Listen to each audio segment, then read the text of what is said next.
I actually do. And I know when I talk to my 15-year-old son, a high schooler, and he said, hey, and he said, read the package. Oh, this is real. This is green. This is healthy. And that's where perception, but he don't read like, okay, how much the content of these seed oils is there and what is the impact on the body. And that's what the Americans did.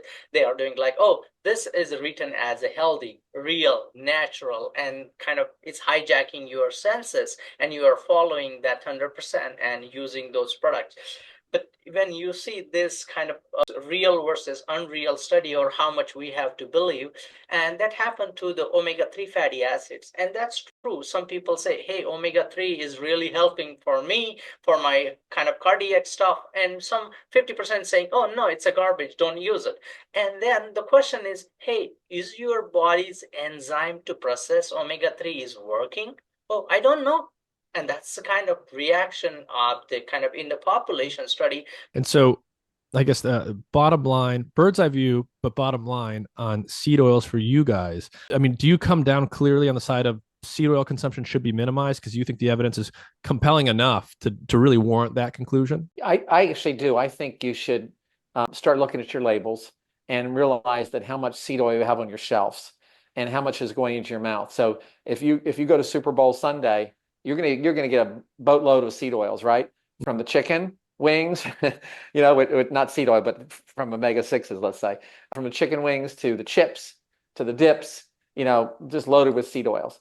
And so try to avoid. Now it's hard to find bread. Actually, you can find bread. And I'll give a plug for a store. I went to a store the other day, Ingles, and they had actually a number of breads that did not have soybean oil in them, but they were all freshly baked there.